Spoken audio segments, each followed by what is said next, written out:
That was beautiful. None of it is recorded. None of that is Start at the top. Practice run. Now we won't have a ringing phone, and I'll be more quick. No. But just give us just a brief summary of what you did, man. I'm sitting up here looking at it, I'm like, this shit is green. All right, let's just start from the top. All right, okay. Again, yes, this is Johnny Payton with the Paid in Full podcast, half of the Paid in Full podcast, and today we have two special guests. I have Mr. Gordy Hamm, who is VP of Operations for EKG Security, and Greg Lynch, who is the training manager. We're going to talk about a few subjects far and away, whatever comes. This is more so fun. Don't really get much time, face-to-face time with Gordy because he's out of state, and we're kind of spread out with Greg. So whenever we do get together, we want to just kind of spend some great time and fellowship and learn more about each other. So I'll start off with Gordy. Gordy, just tell us a little bit about yourself. And this time we are recording. No, that's good. Hey, Johnny, first off and foremost, I just want to say thank you for letting me be on your podcast. I mean, it's a real honor, man, that you'd even consider me and Greg to come do this. And, I do follow your podcast and I appreciate your content.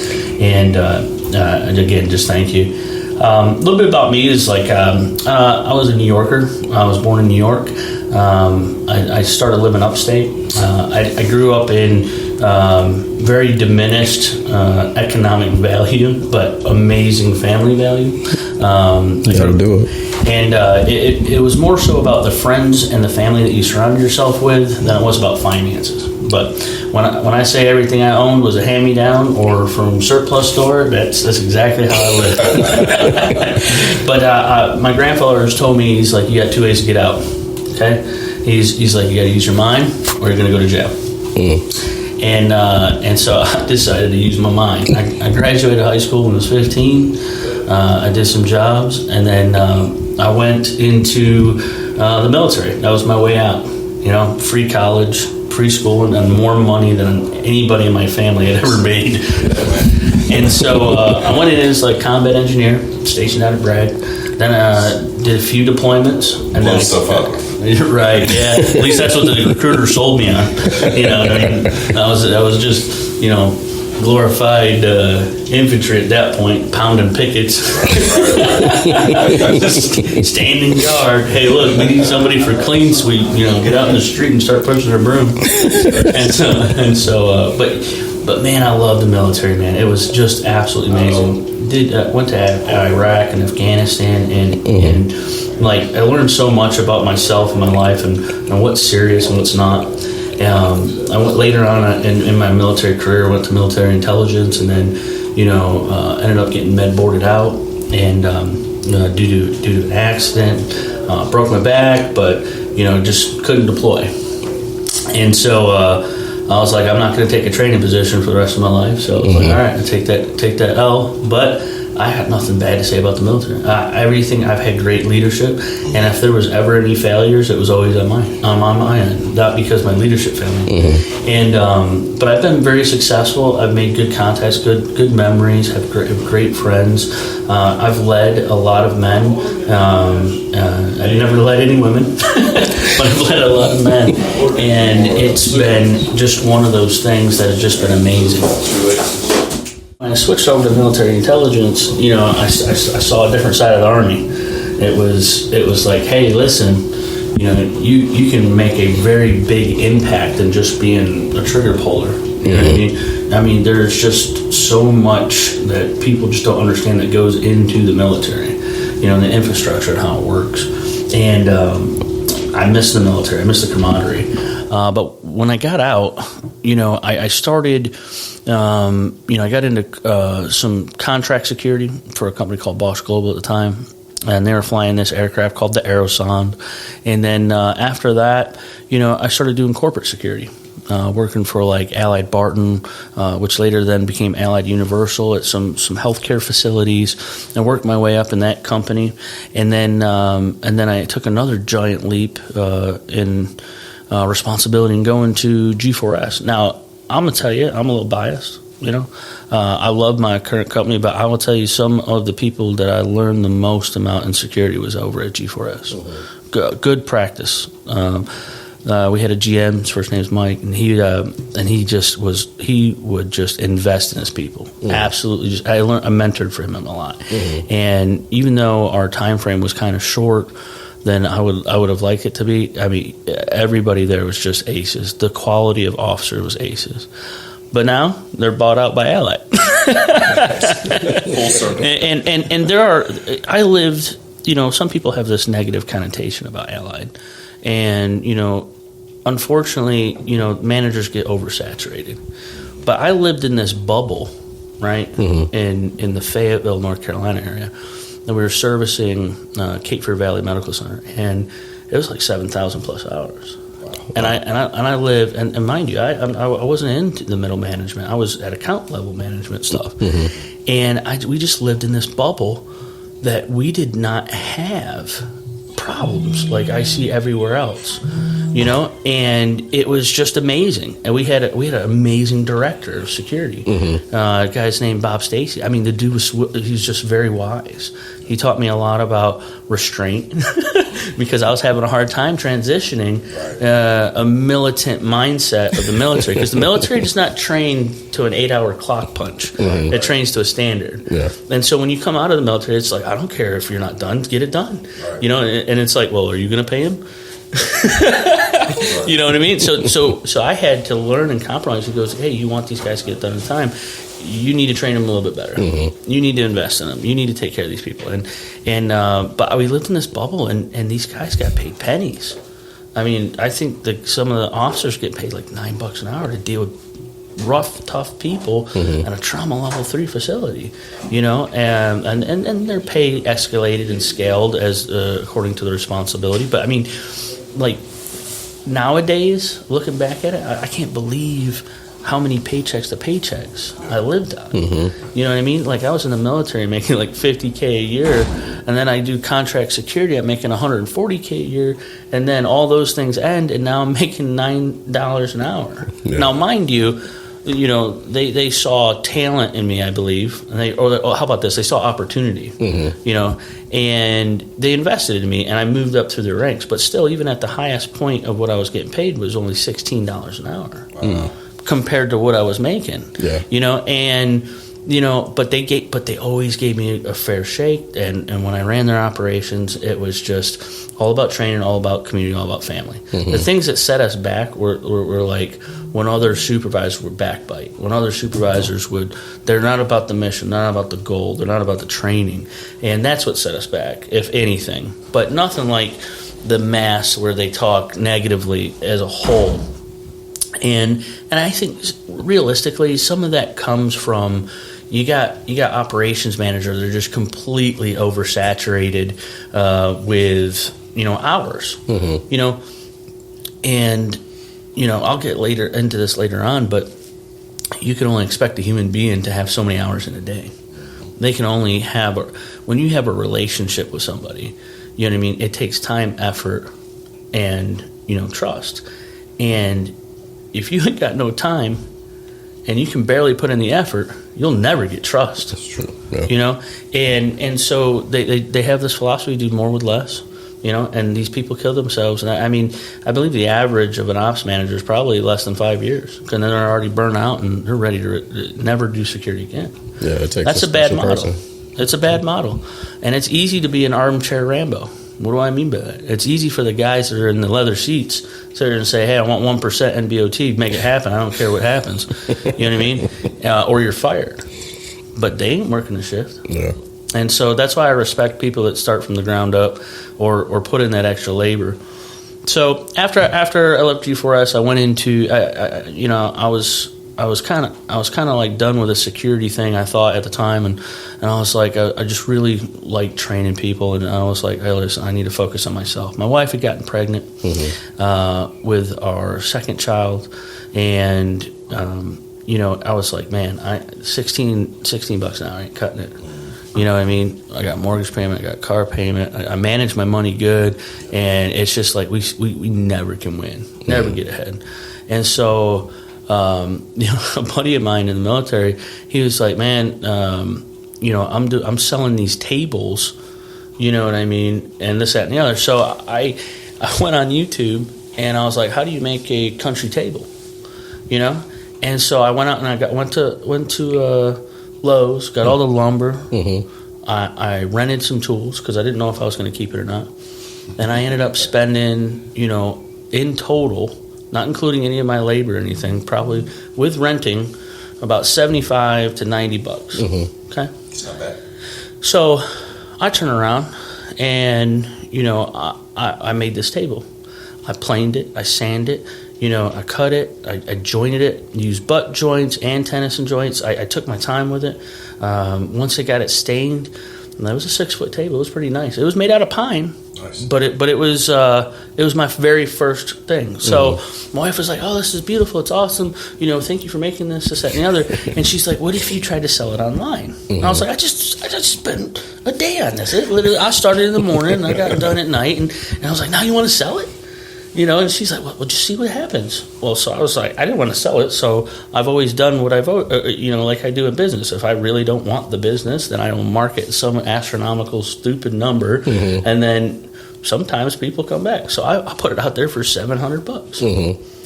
It was sold in 8 hours. Wow. I was like, hold on a second. I was like, in one 8-hour day, I made $700. And I've made similar ones ranging from $450 to $700, depending on what goes into it. Like on this specific one, I made 2 benches that went along with it. Now if it was just a table, then I was selling it for $450. And this was a 6-foot table, 32 to 34 inches wide, jointed, biscuit jointed, all this stuff, and flat. Very good. I mean, if you ever get a chance, look at it. In North Carolina, it's called Touch of Country. And we did a lot of business. I think we did over 3,000 products in the first year. Wow.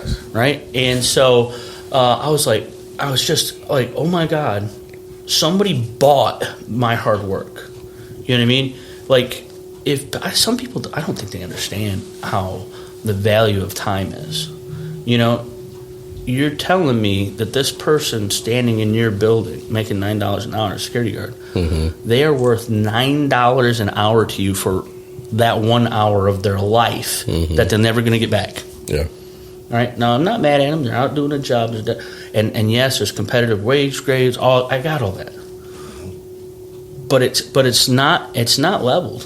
This is not in the favor of the employee. This is in the favor of the company, the corporations that are making money off of this, on the backs and at the cost of our officers.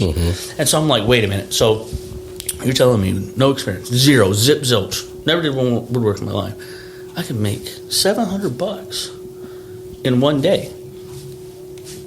Well, I was like, okay. Well, I told my wife, I was like, I'm not going to quit my job right now, but let's do this for two or 3 weeks. So we ended up doing it for two months. Okay, I ended up making 2 tables a weekend. Okay, I made $2,400 cash. Right, in addition to my 40 to 60 hours as a security guy, and at the time I was a supervisor. But it was like, I was like, I am literally making more money on my weekends than I am doing 40 hours, 50 hours, phone calls all times of the night. You know what I mean? And it's like, I enjoy this. So I quit my job. I started working for myself. I went out and got an LLC. I got insurance. Got our tax IDs, all that stuff. So because I found out in the very beginning that if somebody gets a splinter on their butt, they can sue you. I can imagine that. Right? And so This is America. Right? This is America. So like, that was my journey at that point. And so the thing with business, when you are passionate about something and you glean joy from it, if that passion and joy becomes a job, the passion dwindles over time. Because we were making I'd say in the beginning we were making about $4,000. Now you got to understand, when I say $4,000 a month, you know what I mean? There's expenses that go into that. I got to set money aside for taxes, the wood costs, screws costs, glue costs. You know what I mean? So on sheet it looks good, but in my pocket, you know what I mean? You got to get volume. Yep. So I developed a method. I was like, what are the hottest things? So I went on, and I just did trend analysis work, you know, but I didn't know that it was called that back then. You know what I mean? And so I was like, okay, what are the most liked things on Facebook Marketplace right now as far as woodwork? They were benches and tables, right? And then windows and signs, right? So I'm like, all right, I'm going to make 20 benches. I'm going to make 10 tables. And so I did them all. I got them all ready, right? And then I started advertising. And then as I continued to grow in the first year, my skill got a lot better, right? And so my quality got better, but I never changed my prices. And so a woodworker came up to me one day and he goes, dude, you're getting pretty good at this. He goes, you might want to start increasing your prices. I was like, can't do it. Why was that? I was like, because I'm selling. and trust me, Da Vinci back then, you know, he's paying because he's a great artist, but I need those volume sales. So I became like the Walmart woodworker. You know what I mean? Like buying volume with me, and I got you.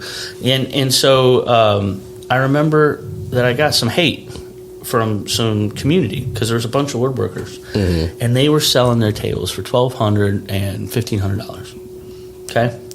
And they were still using pine or maple, you know, nothing extravagant, you know, like there are some maples that are very extravagant, and there are some, you know, oaks that are extravagant. But let's be honest, there's millions and millions and millions and millions of square footage of oak in certain places, and pine. But when you get into walnut and cherry and all, I understand the higher prices because those cost more.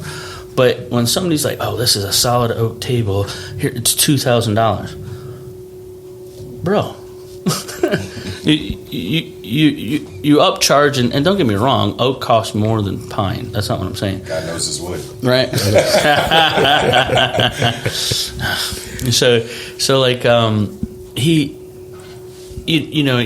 sent me. He goes, "You're fucking it up for all of us." Excuse my language. Oh, you're good, man. But he and I was like, "Well, what do you mean, man?" And by the way, we're all Christians. I'm like, I didn't expect that to come out of your mouth, you know. And I was like, at least not with that kind of, fierce. I mean, he was like really angry.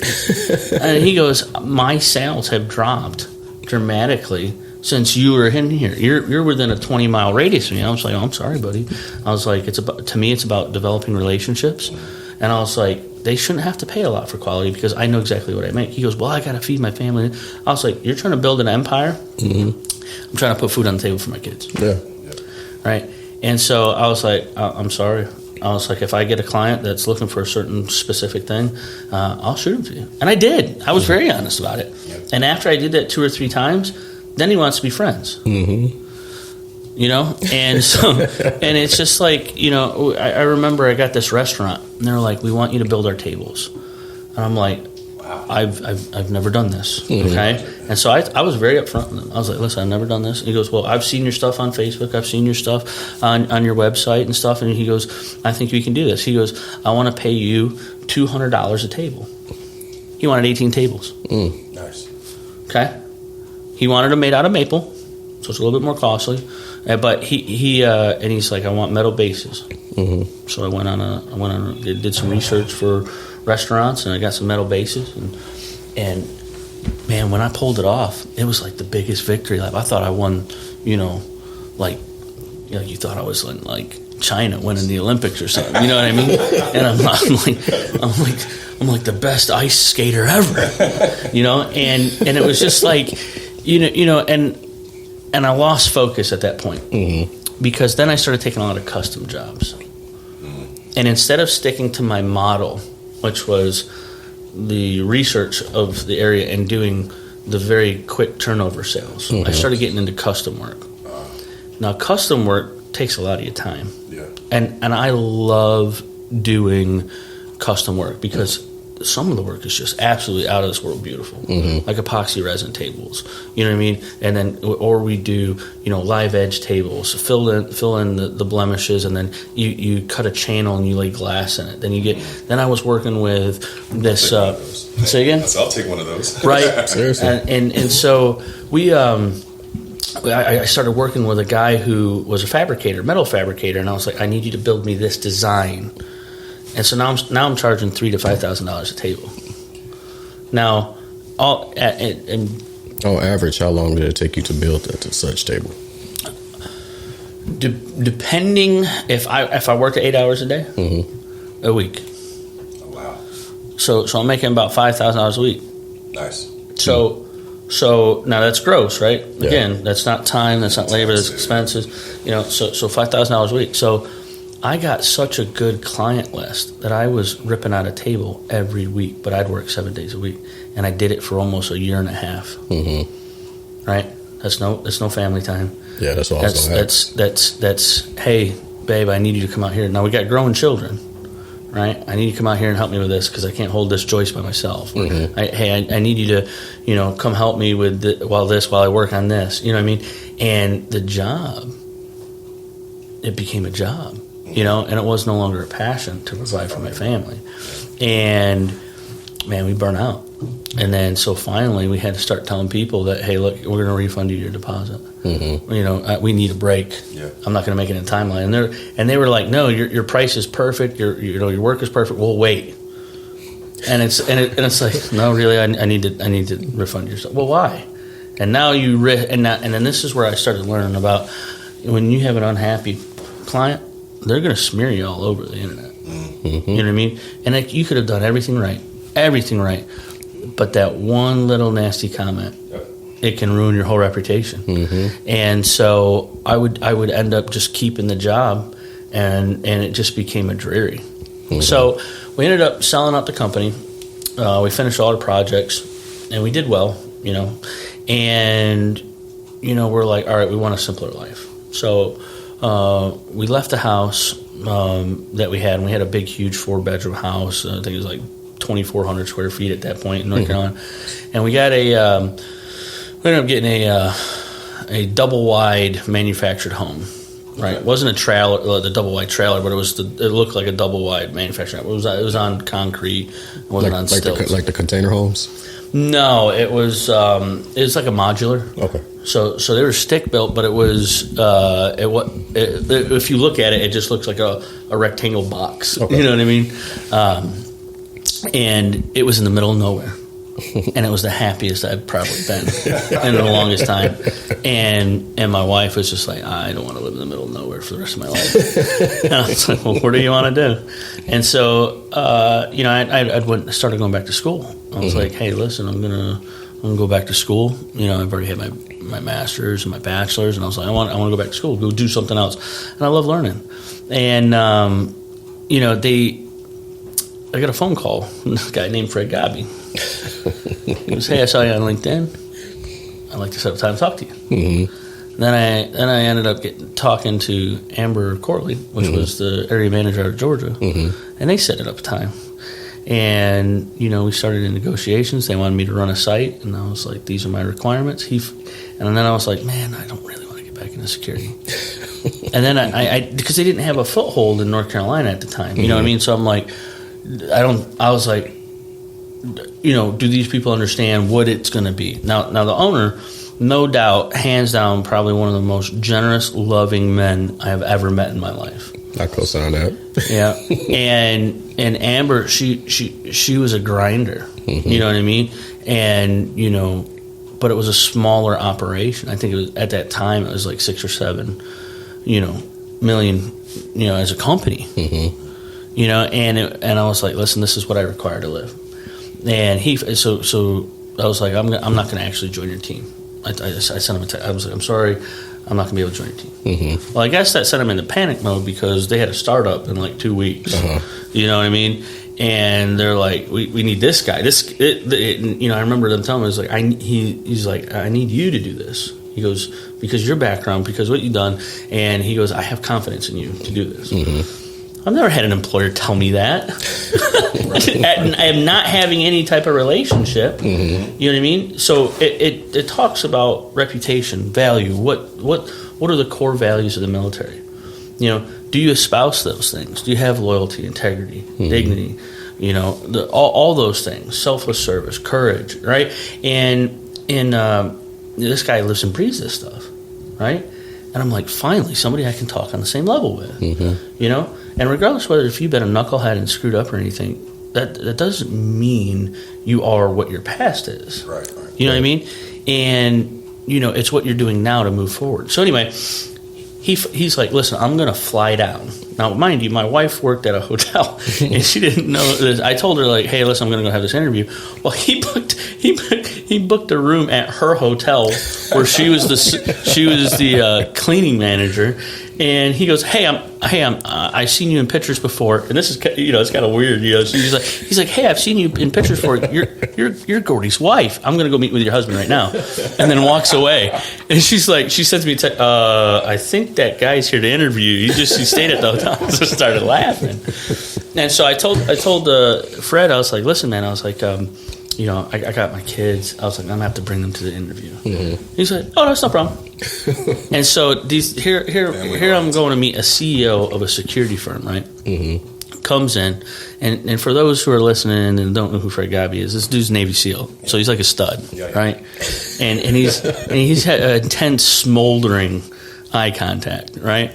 And so when I first seen him, I'm like, oh, this dude's legit, you know? I was like, all right, well, maybe he's not like some, you know, 500-pound dunder muffin just trying to, you know, gaslight me into something that's really not going to take off. So we talk about business. I talk to him about, you know, my philosophy, how I want to train, how I want to grow, how I want to develop. Talk to him about, you know, I want to make sure that if I grow business in the area, I want to receive commissions plus salary. And so he goes, okay, well, what do you need? And so I told him the number. Now, what do I do, gentlemen, when I don't want to really want to go back into something? So I set a high number, you know, and he's like, done. Oh, wow. Didn't even blink an eye.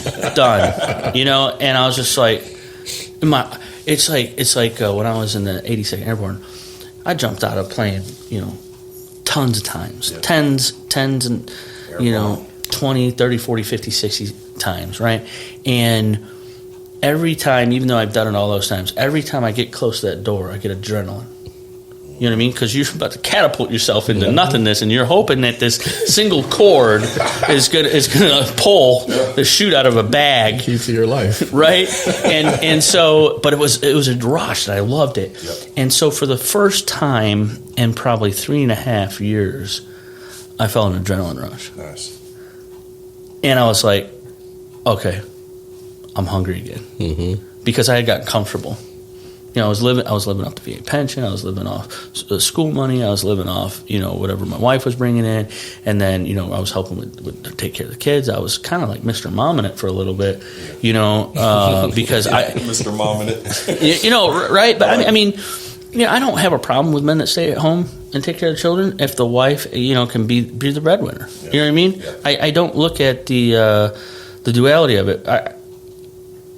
We grew up in a time when, you know, we didn't make any money. We didn't have nothing. Right. So anybody that could work and make money to bring something in, they did. Yeah. You know? So I never had those nuances or those views, you know? So, and I know other people do. But, you know, so then I started working for him. And I was like, oh, my God, this type of operation needs to change. I was like, we need to tweak this here. He goes, and I mean, the best type of leader is the one that takes advice and says, make it happen. He goes, I will give you every tool to be successful. Just get it done. Yeah. You know?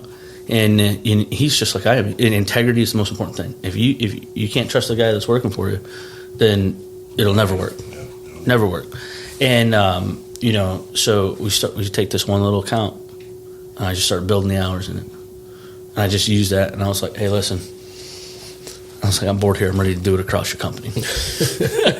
and he was like, let's go. And he's like, these are my goals. These are my expectations. This is what I want you to do. Outline a plan for me. He goes, before I give you this job, I want you to tell me what you're going to do in the first year. And I want you to tell me all the things you're going to be responsible for. I want you to tell me, pretty much he wanted me to write a job description. And so when I say I was pumped, I was hyped, I was like, okay, I got this, I'm going to do this, I'm going to do this, I'm going to do this. And I made sure that it was all realistic and stuff that, you don't want to write a check that your mouth isn't going to be able to cash later on. And so, man, in the first 3 to 6 months, we start changing whole dynamics of the company around. We start saving business. We start winning business. We start building a team. And he already had a good core team, but we start recruiting, for talent that they're gonna have the same mindset. And now it's 2 years later, and now we've more than doubled in size. Just for a couple simple tweaks and good leadership. And that's not about me. I'm talking about from the top down. Because, and you guys have heard me say this before, if I'm the smartest guy in the room, I'm in the wrong room. And it's like, man, I need to surround myself with smarter people because that's how I learn and grow. Fred has taught me so much about financial business management, more so than I've ever learned during MBA classes. Really? Right? So there's the book knowledge, and then there's applicational knowledge. Two different things. You know what I mean? Now, the book knowledge is good for you. Right? I'm not saying that. I'm not discrediting any type of school work. So don't anybody that ever listen to this, don't think I'm telling you not to go to school. But don't do it. Hey, but honestly, Elon Musk says you don't need college. He goes, everything you want to learn, you can get online for free right now. Right about that. And it's just the dedication of you doing it. And here's my philosophy on this. I would be a professional student for the rest of my life because I love learning. Life is about learning. Right. But that's my point is like I learn from people. Like Greg, your organizational abilities, and how you do your training. I'm like, dude, that's really smart. That makes sense. Let's empower that. Let's make that work.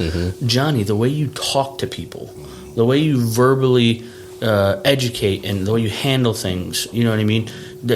I learned from that. It's like, hey, listen, I can take a little bit of this, I can take a little bit of his, and I can make it mine. And I always am improving myself. And then what I do is whatever I have, I give it back.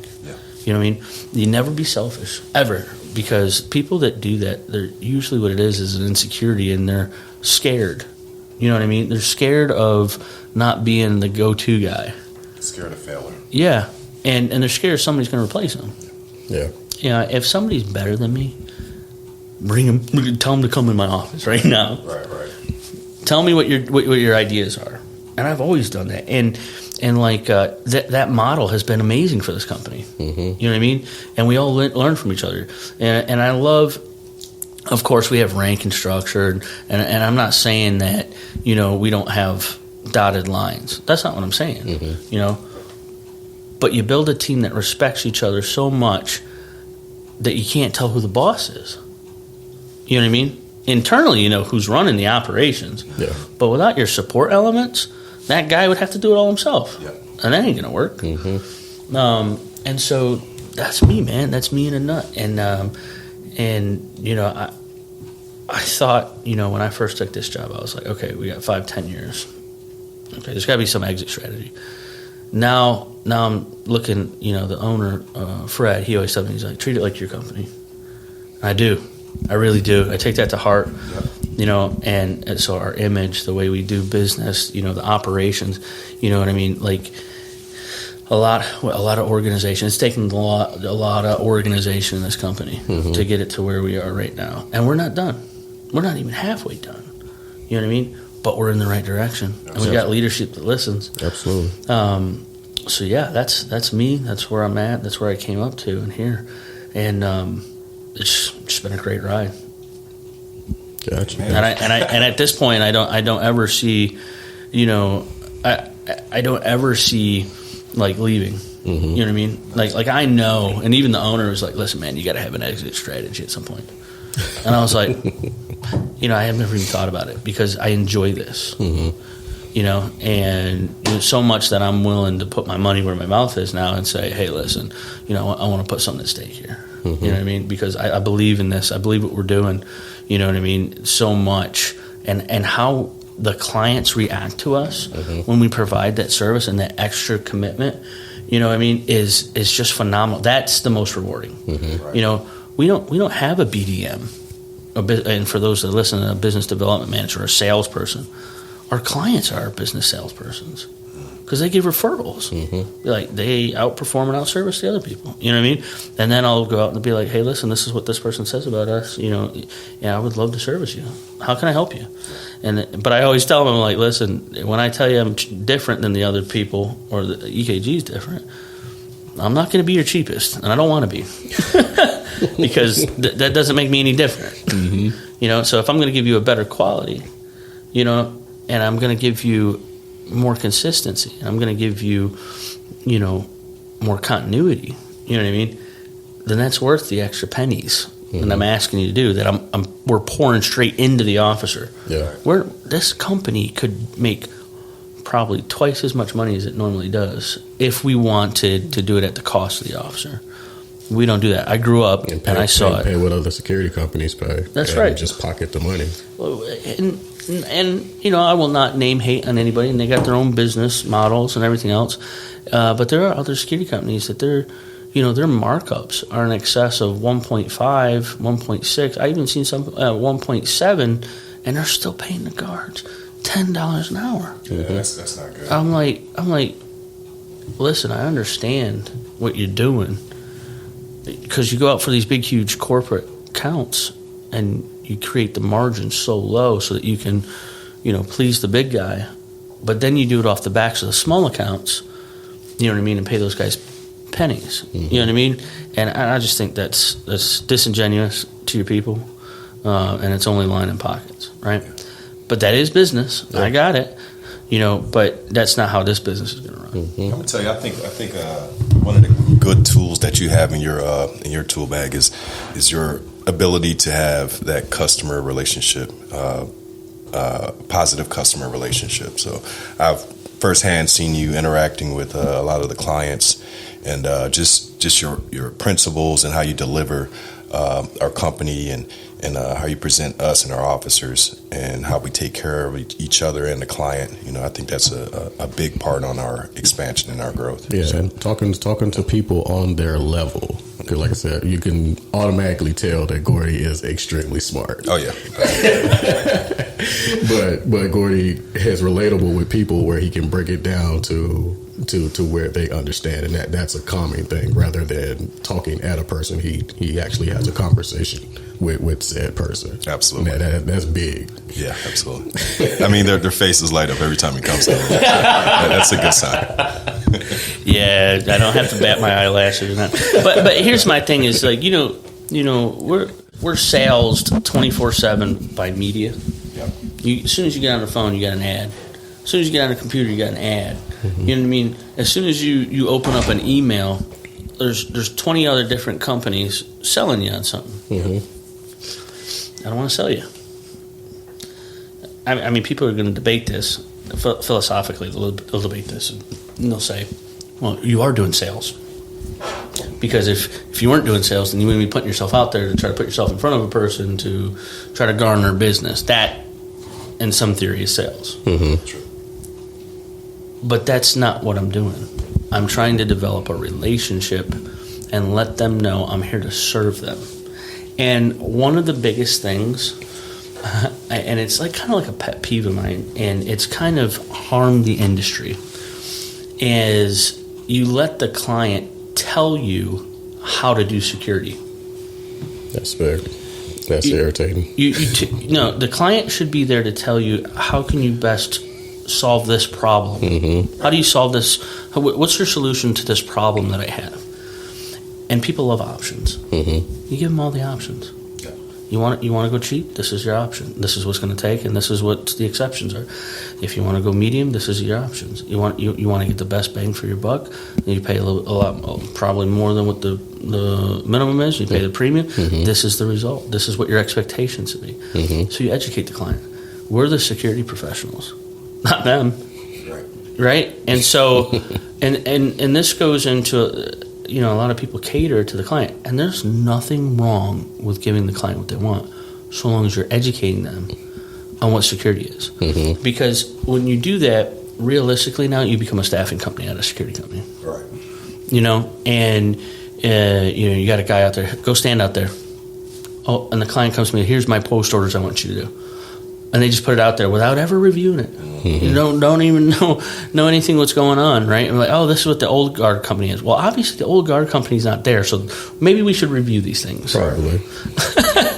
You know, and this is not a point of pompous either. It's just like when I go have a date. And I'm married now, but in the past, like if I was to go long time ago, right? If I was to go have a date with a woman, you know what I mean? I don't carry that baggage of the previous relationships in there. You know, be like, hey, the information that you got from your previous relationship, you're no longer in that previous relationship. You're in it with me. You know, and so that's how I view things. I view things like we interact every single day. Hey, how you doing? My name is EKG. I would love to take you out to dinner. You know what I mean? Or be like, I like that. You know, and it's like, tell me what your pain points are, and let me give you some solutions. And then you start building trust. And as you're looking at things, you start to. I almost like program the relationship. You're like, this is a reason why I should trust them. Day 1. Day 2 comes along. You do more. This is a reason why I should trust them. And you keep building over days and days and days and days and days. And you're like, and all they've got is reasons to trust you. You see what I'm saying? Yeah. You've built that relationship, not just come in, do a quick pocket sale. And usually what happens in security, you got BDMs, you know, and this isn't blatantly across the board, but mostly across the board because they work off a commission, right? And sometimes they have salary and commission. But like, if they're working direct commission, they need a sale, okay? And so their job is to get sales.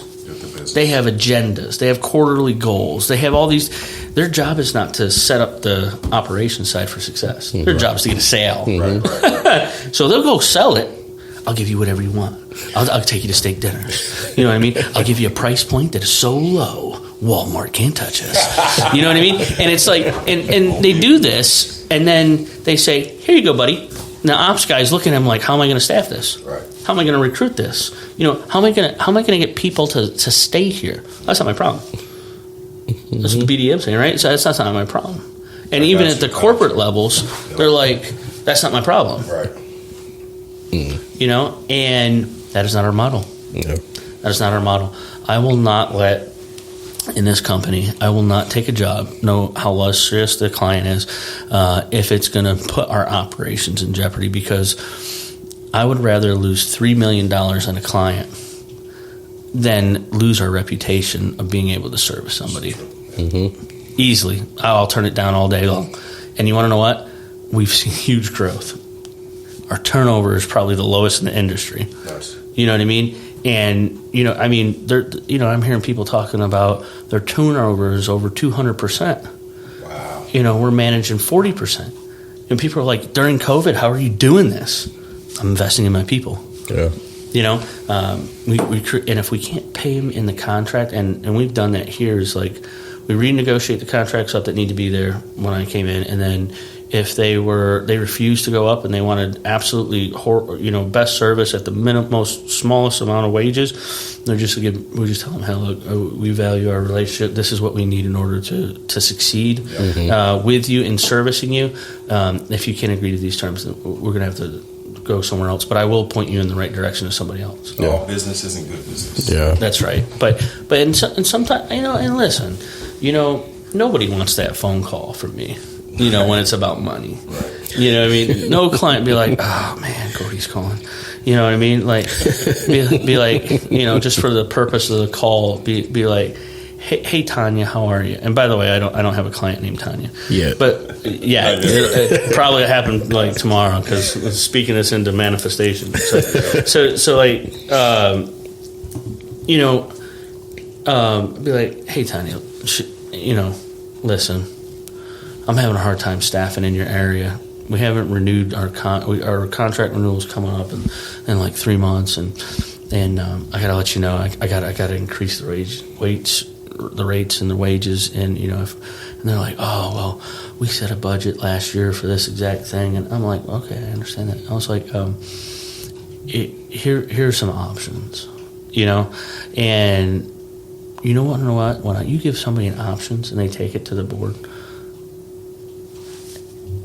you were expecting to get a no, but you gave them 3 choices, and 90% of the time people pick one out of the 3 choices. Mm-hmm. Yeah.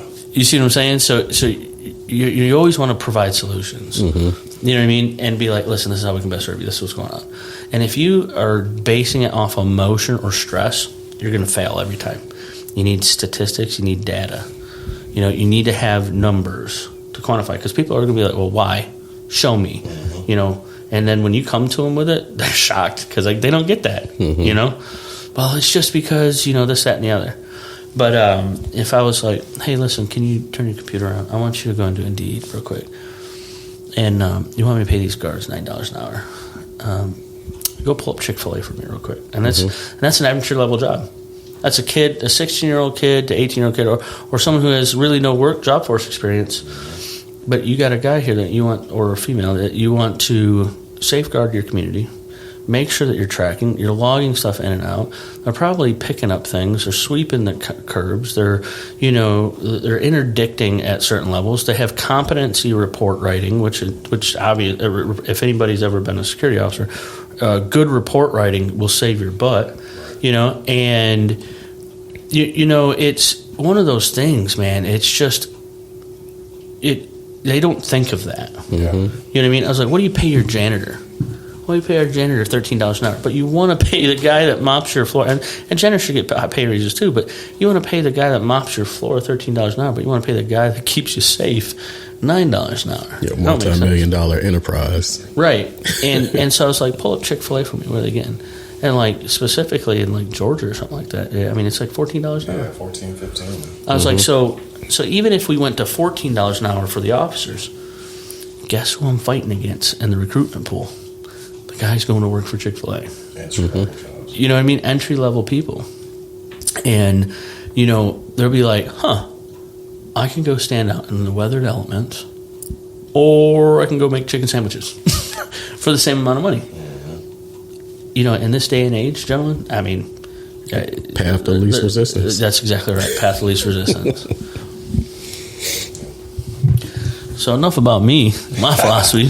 Greg, talk about yourself, man. All right. Let's go, Greg. Well, I'm not as interesting as a guy as Gordy here, but Greg Lynch, the training manager for EKG Security, and most recently I've taken over some A1 buildings in the Metro Atlanta area. So been loving it ever since. Little background about me. I was actually born in Brooklyn, so I'm a New York guy myself. New York, son. Yankees, cuz. The fun fact, though, is I was actually raised in Japan. Yeah, my dad is a Navy guy. Mm-hmm. We ended up going over there. So let's see if I say this. Watashi wa gori desu. It's actually bokuwa for a man. Oh, okay. So bokuwa, watashi wa. I have no idea what either one is. Just introducing his name. My name is Tokyo Taco Bell. Right. But ended up leaving Japan around my mid 9th grade year. So got to finish out high school in Virginia. Immediately following high school, went to college in North Carolina. I pledged Omega Psi Phi out there. Shout out to the Qs. Okay. And I also became a Mason out there as well. So I'm a traveling man. I don't even know if we're supposed to talk about that on here. Yeah, I didn't throw any of that in. I'm trying to make myself as interesting as Gordo here. Oh, man, you're great, man. You're great. But, okay. And then commissioned into the Army right after that. So I'm an Army guy as well. Commissioned under the Field Artillery umbrella or branch with the Army. Love that branch, and this is during the Iraqi Freedom War time frame. So definitely when our branch was in need during that time frame. So did about 3 tours, did actually 2.5 tours over there in Iraq. Got sent back for medical reasons. We'll talk about that later. But and then a total of about 10 and a half, 11 years with the Army, and then came off of active duty, just trying to, spend some quality time with my family and my kids and stuff like that. So came off of active duty, and then actually moved to Atlanta and joined the State Pardons and Paroles Department, or right now it's called DCS. So I was a parole officer. I did pretty well in there. Joined the Joint Task Force for like fugitive recovery and things of that nature. So how was that? I'm gonna tell you, man, it was exciting. A lot of early mornings, late nights. It felt kind of good to know that you were getting a lot of people that were maybe wanted from other agencies and for serious crimes and stuff like that. Just felt good to get them out of the community, or at least bring them in front of a judge so they can answer to their charges or the warrants that they had out there. My big thing with that again was the pay, and kind of like what Gordo was saying earlier. You're asking this guy to do all of this dangerous stuff, or you're putting him in this position and you're paying him minimum money. And, no shot to the state of Georgia or state employees or anything like that. But it is, man. I definitely think that law enforcement and other law enforcement agencies for the state and state employees should be paid a lot more. Just my opinion, but. That was inherent risk versus reward. Right. So that was kind of one of my motivating factors for wanting to kind of transition to something a little bit more profitable. So got to talking to some of my connections, and had a conversation with one of my fraternity brothers who's a recruiting manager at Amazon. So set me up with an interview with Amazon. And got the job. So it was a great job. I loved Amazon. What were you doing? So it was physical infrastructure security manager for Southeast North America. Okay. So I had the baller, big time. Yep. So basically, just managing a lot of their data centers and confidential sites and things of that nature. So still under an NDA for them, so I can't talk too much about that.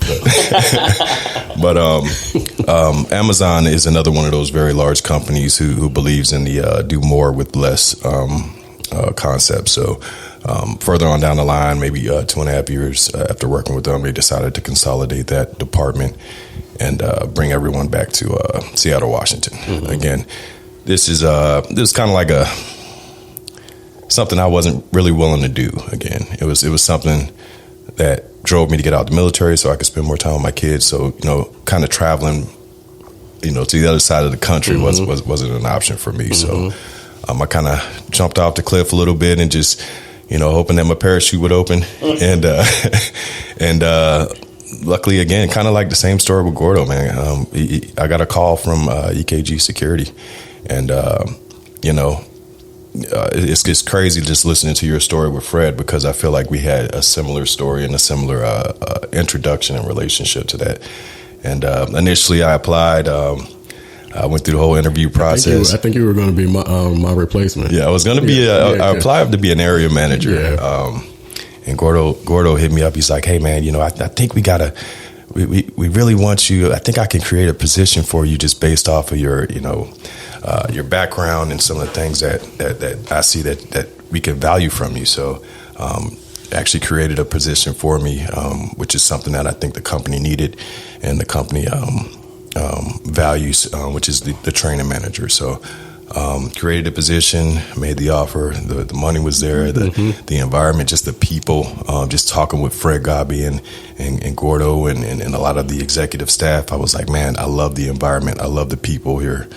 This is something that I want to be a part of. And just it being, initially a small company, being a part of something like that and watching it grow, that was something that kind of made me passionate about wanting to do this job. So been here for about 8 months now.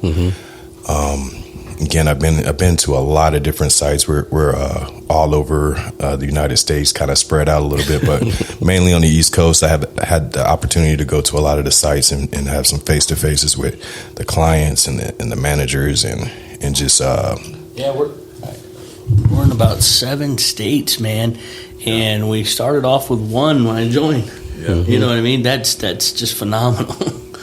Yeah. So that just being a part of that growth, and then and having the ability to have some impact on our success at the different locations. That means a lot to me. That's pretty much me in a nutshell. Again, I'm not too interested in a guy. Man, you're way more than what you think. Like I said, I believe one of the biggest things outside of us picking up Gordy was bringing you on as the training, so that, like I said, people can see an actual face behind what we're telling them.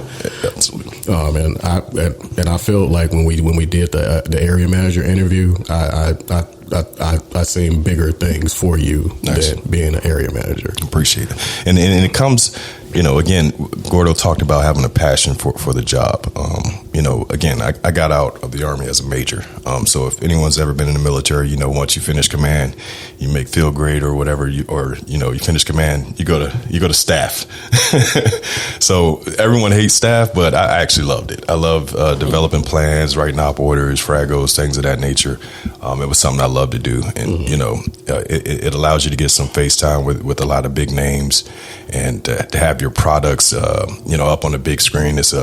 It gives you joy on the inside to know, hey, I created that. You know what I'm saying? Like, this is me right there. So to be able to come into EKG and be able to do the same thing, Did you ever get the chance to be like the Chops? I did, actually. I was a night battle captain for. That's a big deal. We were in Baghdad, Iraq, so during that time. But that's a big deal. I actually had a somewhat of an assistant job too. So I like to write, or I'm pretty good at writing. So I think one of the things that kind of forced me to get good at it was I had to write scripts for our battalion commander, and then eventually our brigade commander. So they come off pretty much. So they come off patrols. I just I wrote up a 4-page, 5-page script of all the operations that happened during that day. Just hand it to him when he walks in the door and he just reads it verbatim. It's crazy. Like a Ron Burgundy. I'm just making sure I didn't put anything in there that wasn't supposed to be in there, though. But yeah, just to have that ability to do that here is a blessing, man. I mean, all the politicians read off a teleprompter. Pretty much. All right, so off the clock, when you're not working, what are you guys doing to relax? So,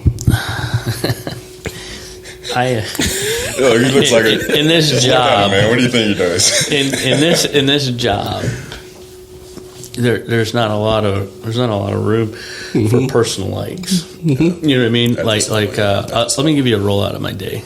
Right, I usually wake up to a phone call or text message, sometime early in the morning from the owner, because this man's a hard worker. He's a grinder, right? And so I was like, okay, this is the expectation. His mind's rolling. His mind's rocking. All right, the expectation is get your butt out of bed, roll with him, have his 6. So I get up, I go work out, right? Obviously. And I go work out, and I eat real clean, right? And so I've been on this keto thing, man. I'm telling you, I feel smarter, by being on this diet. Anyway, just everything in the room's brighter. My wit is snappier. You know what I mean? It's promoting keto. Yeah, that's right. I'm promoting the ketogenic diet. I might have to get some notes. Right, but I'm telling you, it's just probably the best life decision I made. I would say that after I get up, go do that, I'll look at my emails after I take a shower, and then by about 7:30, 8 o'clock, I'm already replying back to emails, sending directions to people and everything else. And one of the hardest things that not hardest, but one of the things about military guys is like we're used to getting up at 4:30 for morning formation. We're used to getting up 5. So it wasn't a big culture shock for me. Like there's some people, they're like, you got up at 4:45 to get ready for the day. Yeah. And it's just like I've been doing that for years. Yeah, it's hard. It's a habit hard to break. Yeah, and it's just like I've been doing that for years, and it's just like, okay, well that's the way it is. A man that the Bible talks about, if a man doesn't work, he ain't gonna eat. You know what I mean? and I'm not up here to preach or anything like that, but there's some philosophies that are within the Bible that apply to your business life. They should apply to your everyday way you look at things, and so, for those that don't know EKG, it's very Christian-centric. Mm-hmm. You know what I mean? We don't push that on anybody. Anybody can believe what they want, you know what I mean? But the leadership values, they really try to place those Christian values, the positive Christian values, as their corner posts, And I think that really changes the dynamic of us as we grow and get bigger. Now, if you were an atheist or anything else, and that's what you believe or don't believe, then that's great. But we're still going to push values, meaning honor, integrity, personal courage, selfless service. You know what I mean? Those are still things that we're going to push. Mm-hmm. You know what I mean? And not settle for anything less. And so after I get up, I immediately start getting phone calls. So again, we start about 5 o'clock in the morning, and then we'll have meetings, we'll have phone calls. Some of the meetings should be emails. You're on mute. This is true. You're on mute. I'm just kidding. But as satire aside, you know what I mean? Security is at this level is consuming. Yeah. And so, you got an area manager, taking care of 100 knuckleheads, you know what I mean? And hardworking people, and they have real life problems. Yeah. Mm-hmm. You know what I mean? They have things they got to do, and not everybody's never going to call out. That's just unrealistic expectation. So I always tell my people, I was like, you treat them like you would treat yourself or your family, because that's what they are. Because without them, you wouldn't have a job. So you start receiving phone calls. You start receiving phone calls throughout the day, nonstop. You know what I mean? From management, and then. Probably I probably don't stop getting calls until 7 o'clock at night. You know what I mean? And then once I'm done at 7 o'clock at night, then I get to kind of relax and lay it down a little bit, mm-hmm. and then be like, all right, I gotta send a couple emails to some clients, or I gotta respond back to them, make sure that they're good. You know what I mean? And it's like one of those things that. It's all consuming. Now, is every day like that? Mm-hmm. No, not every day. Some days are less than others. There are some days when it's like, okay, the ship's running straight. I've checked all my boxes for today. I've done a couple extra things so I can set myself up for success in the next couple of weeks. Mm-hmm. And it's like, okay, let me talk to all the departments. Say, is there anything you need from me? And then there's those days when I can say, hey, listen, I'm going to pull back today. It's 4 o'clock. Mm-hmm. You know what I mean? But those are very few and far between. Yeah. So when you ask me what I do for fun, mm-hmm. the only thing I have is my family. Yeah. Same here. I don't invite people over to my house. I don't have very many friends. But I take care of my family the best I can. I take my boys to sports. I make sure my wife has the ability to do the things she needs, and she needs conversation. She needs a break, mm-hmm. And she has needs, and so I attend to that. So I know this sounds kind of weird, but it's like I have 2 or 3 full-time jobs mm-hmm. all at the same time. But that's what it means to be in a relationship. Yeah. And some people, they don't look at it like that. A relationship is a responsibility to another person. You know what I mean? And that's how I view my clients. That's how I view my family. That's how I view my coworkers. You know what I mean? And I hold them to the same standard I hold myself to. Mm-hmm. You know what I mean? It's not your job to prove to them that, they don't have to worry about their insecurities. It's your job to be the best version of yourself and provide them the best service, whether that is, love, whether that is, security service, or whether that is, parental guidance, whatever it is. You know what I mean? They deserve the best from you, right? Yeah. And you don't do things for a reciprocating thing. You do it because it's what's the right thing to do. Now, it feels nice when it's reciprocated, of course, right? And everybody has their own love language, and I like to use that. You know, like some people they like physical touch, other people like words of affirmation. You know what I mean? Gifting, you know, things of that. You know what I mean? Like I'm a words of affirmation guy. You know what I mean? Like I don't need you to tell me I'm good. I just need to see that you appreciate it. You know, that your hard work meant something. You know what I mean? And but yeah, man. So if I was on vacation, I'll take that in a different angle. Where are you going? If I was on vacation, the beach. Nice. The beach or fishing. This explains why you live in Florida, right? Yeah, well, I would have stayed in North Carolina forever, but I still would have went to the beach every weekend. Nice. But the beach, there's something about putting my feet in the water, man. It just makes me feel calm. Whenever I'm sick, I take a bath all day. I'll take 3 or 4 baths a day when I'm sick. And like, there's just something about water. It just makes me relax. I love to swim. You know, you wouldn't think it by me, you know, but I can cut through the water pretty fishy. But I like what you did there with the, you know, and this is something that a lot of big companies push, but they hardly ever enforce. And you know, again, at this level where Gordy's at, where we're at right now, you know, kind of just having to be on the clock 24 hours a day and be responsive towards the needs of our clients and our officers, you have to have, you know, they call it balance. I call it harmony. So it's that work-life harmony because they have to work together. So I like what you did there with the, you know, how you take that free time to spend with your family. And again, that's a big thing for me too. Obviously, Gordy is in the gym a lot. I don't know why he's acting like he's only in there once a day. But if you guys can see this guy, man, you know, he must be in there for a couple hours at one time a day.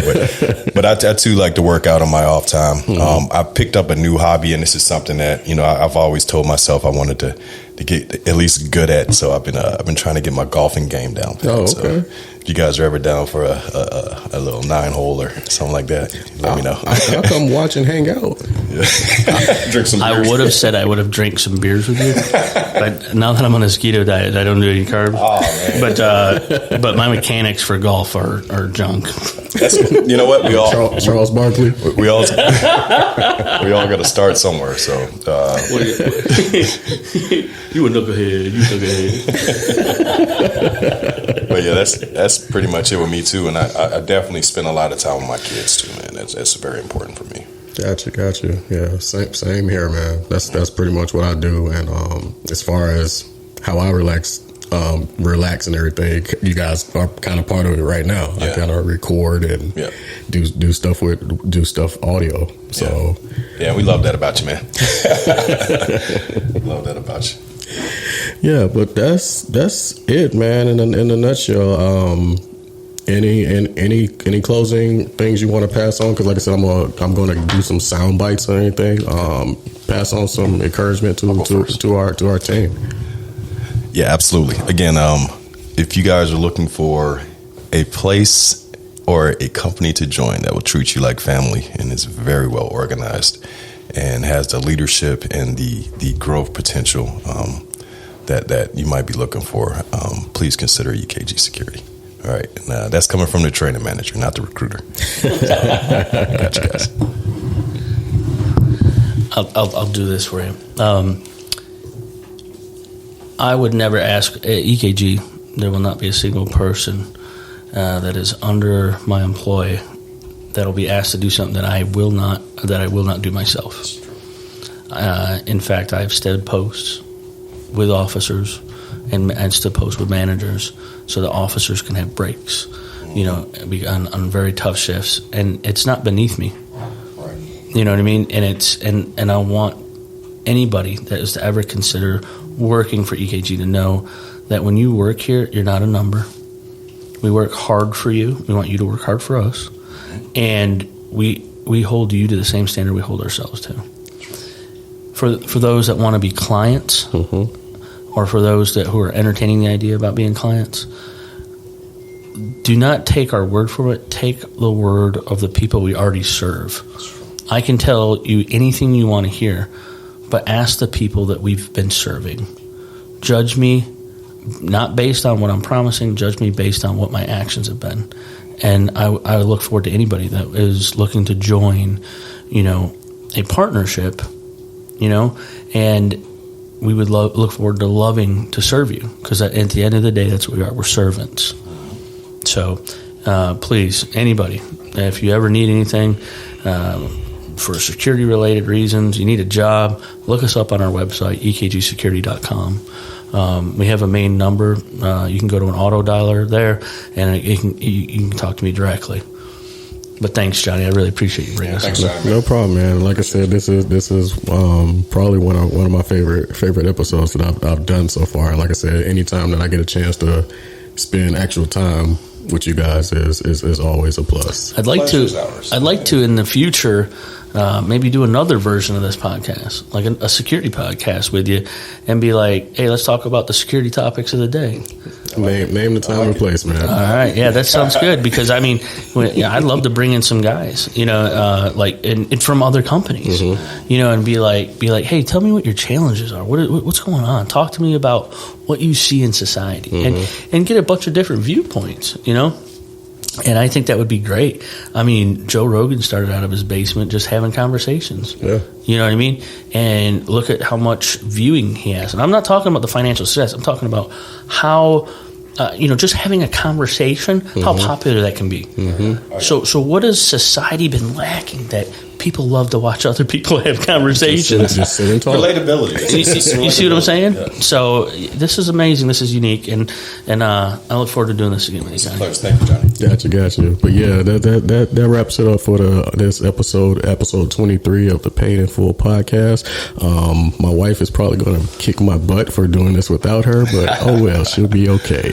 Luckily, we do security. We got your back, man. I'm just playing.